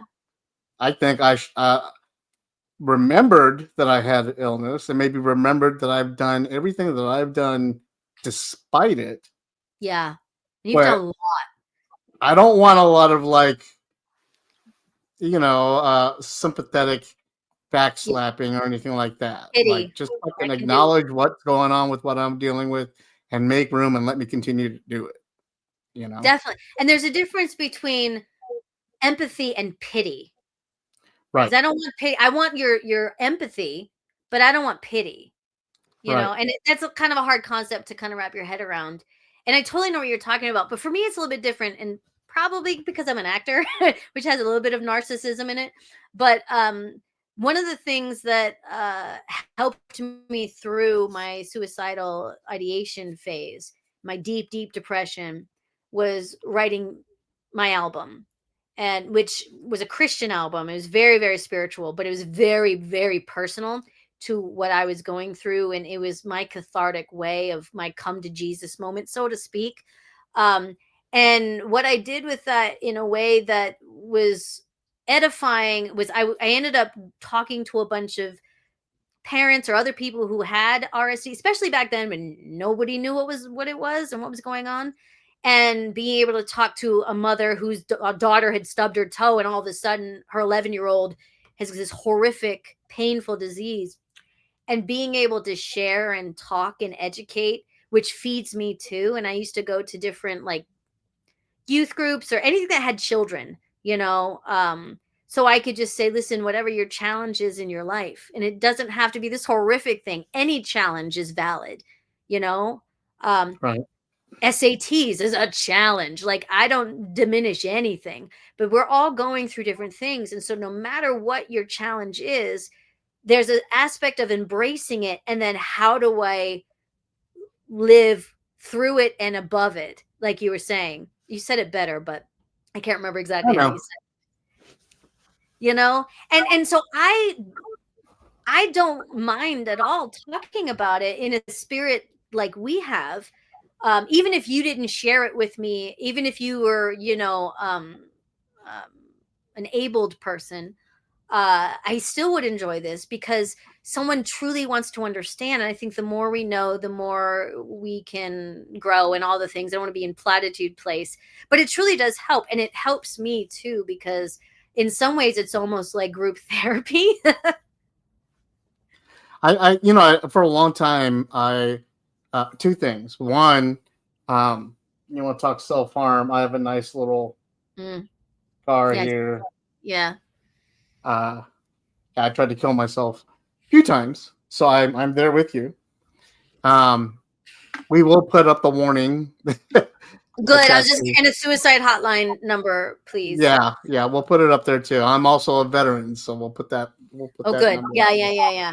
By the way, Um, yeah, happy Veterans Day from yesterday, oh right? well, thank you, Yeah. everybody. Happy veterans from Happy Veterans Day to all the veterans out there. But You can make me um, cry now. I always get so emotional. A lot of my family were in the service, so it's just yeah. ah, Sorry. no, I just forgot what I was gonna say. That's all. We were talking. Oh crap! See, We were you talk we were about the talking brain about, fog. I get the brain fog too. yeah, talking about self harm, and you Yeah, showed yeah, me yeah. your. So there's that, and then there's the other. I don't know. It's all Joe versus the volcano. That's what it's called. Is one of my favorite movies. That's where I get I love brain that you fog just referenced that. Yeah, because I just every love. time I forget or I like zone out like brain fog. Yeah.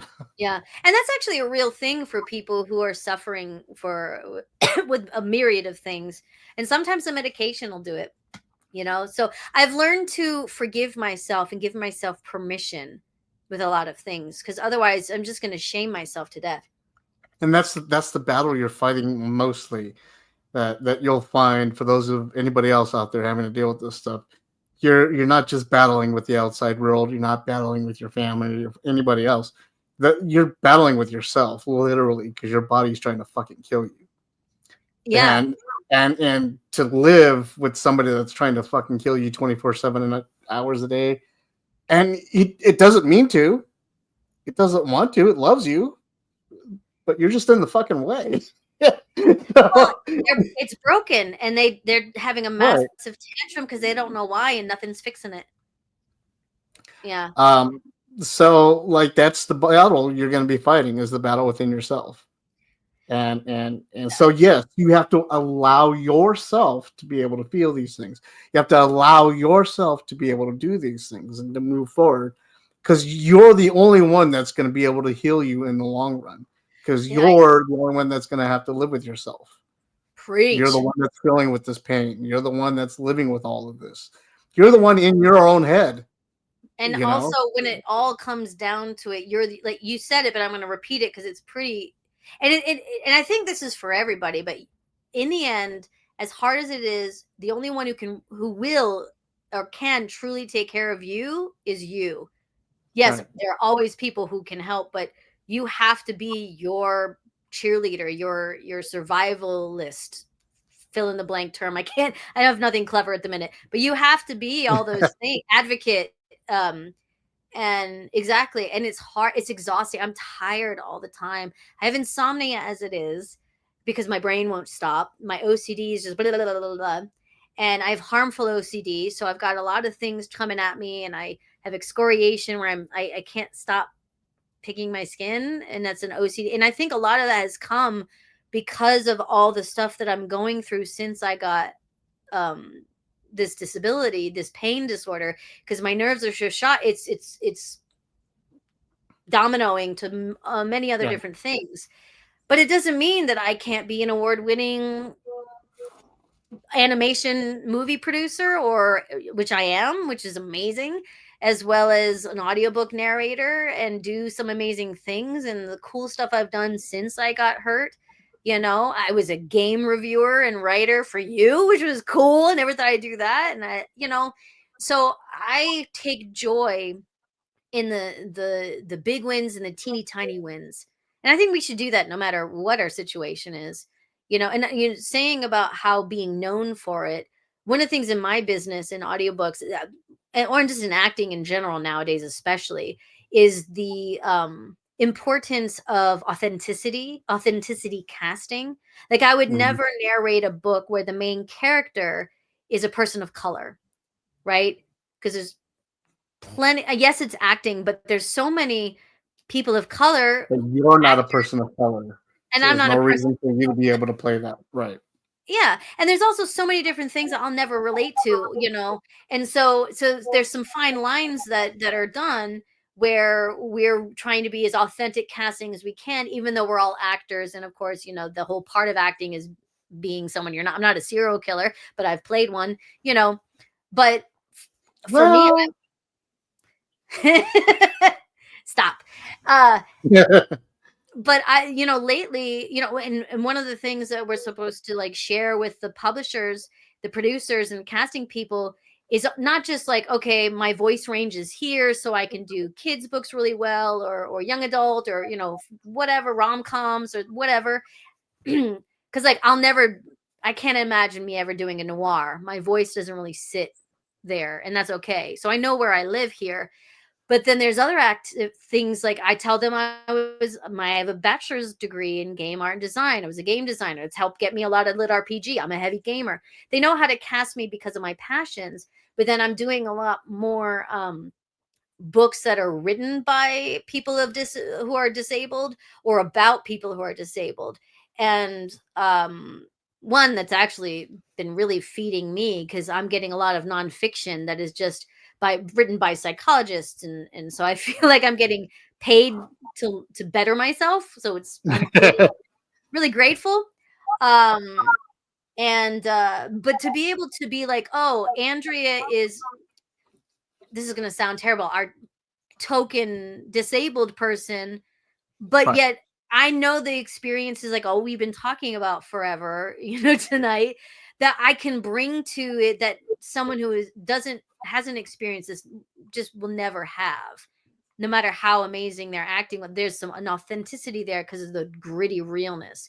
So my world does the best that we can to try to cast that way.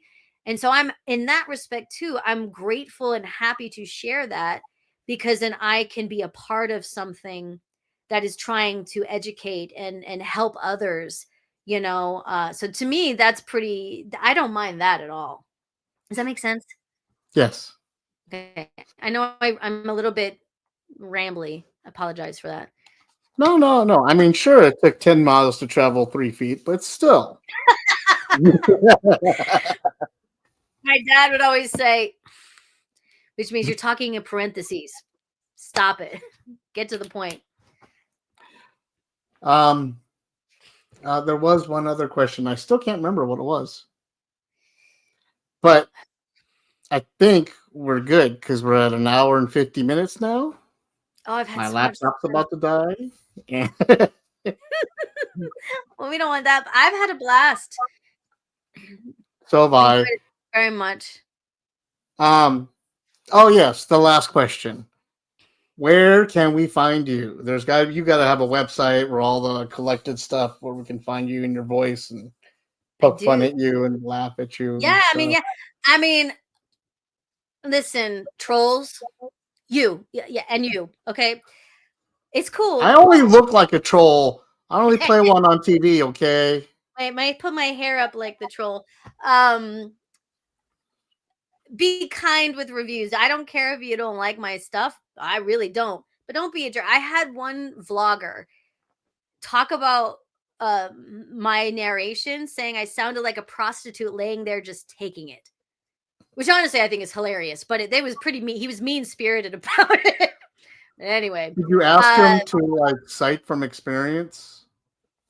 no, the rule is you never interact with reviewers, or if someone, I've had people email me from my website, andreaemmes.com. You can help them spell it EMMES. Uh where I It's am been like, up on the screen this whole time. hey, Andrea and nice. yeah. Oh yeah, there it is. I see. Oh my god. So hyper focused on you and our conversation. It's the first time I noticed it. That's because Um I'm pretty. don't hate me because I'm pretty. That's Um right. but yeah, I've had people email me directly to lecture me on something I did wrong, perceived. And I just don't, I won't, I'm not going to interact because it's just safer that way. So please, if you want to follow me, or I will interact a little bit on social media, but if it's like anything that's heavy criticism, I just kind of pull back because that can snowball and spiral and everything stays on the internet forever. But if you want to see my cat, or you want to talk about some of the audiobooks I've done, or because I'll post about the books I've done, I'm pretty obsessed with my cat Lucy. Or games and stuff. I'm happy to interact on Facebook and Threads and Blue Sky. Starting to get into that. And Instagram, especially, LinkedIn a little bit, sort of kind of on TikTok. Um, but if you just Google me, you'll see a whole bunch of stuff. Hopefully, it's all good. Yeah, I have your website scrolling across the bottom Oh, I see it. of the Clever. You're so screen. clever. I know, right? Do you get headaches from how genius you are? No, no, my head is always in pain. Normally because of how beautiful my face is and the weight of having to carry it on my head. Oh, God, I don't know how your wife handles it. She must be like the blindingness. She does wear 10 different pairs of sunglasses. Yeah, but you know that you're wearing like a hardcore shield because she outshines you. Well, she is a dancer. Hey, my people. Yeah, my wife is also a instructor, dance instructor, dancer, choreographer, and actor, and teacher, all that stuff. So, Oh yeah, so she's there. so my people. So my people. Just not a geek. And that's okay, but that's where you're my people. That's right. She'll read Butcher, but she won't read Gualtieri. So I mean, I get Butcher, come on. Like, and actually I'm constantly on the lookout, especially for Dresden, but his kids' Gualtieri's books. are Have you read good. it? They're Yeah. good. Good. Good. Yeah. Yeah. But Gualtieri, man, I will sing Rick's praises till kingdom come. He's a great human being, but damn, he's a good writer. Yeah, I believe so too. I think he's up there with Butcher. I really do. And I revere Butcher. I think Jim Butcher is unbelievable. as do I, and I do too. Though there is another guy out there. Their name is Craig Schaefer, and they're putting together a pretty damn good universe. Also, I would Oh, check it please on. send it to me Okay, I'll send it because I'll to be you. on vacation at some point. Thanksgiving's coming. Awesome. Yeah, they're putting together a good universe right now. Nice. There's like 17 books in it. If they have a main character that's from the age of like 5 to 35, call me. They need a narrator. His name is Dante. Lives in Vegas. He's a wizard. He's a magician hitman for the mob in Okay, Vegas. I can't narrate it, but I can read the hell out of it. You should check it out. Nice. Well, all right, everybody. With that, we're going to go ahead and say goodbye to the audience. Thank Thanks, you so everybody, much for anybody who's still here. thanks for tuning in, everybody. Thanks for the long-windedness of the episode. Thank you, Andrea or whatever your name is this week, for being a guest on the show. It was lovely having you on. It was wonderful seeing you again. Remember, check out her website, AndreaEmmes.com, whatever. AndreaEmmes.com. Stuff and things and whatever. My social media is not all the same because there's this fashionista in Brazil named Andrea Emmes, and so she beat me to many of the different Andrea Emmeses because it's spelled exactly the same. So do you see how quickly she spit that out? Like she's been practicing that name for a long time. Oh, I met her a long time ago. She's lovely. Yeah, but all right, everybody. Thanks for tuning in, and we'll catch you guys on the next episode.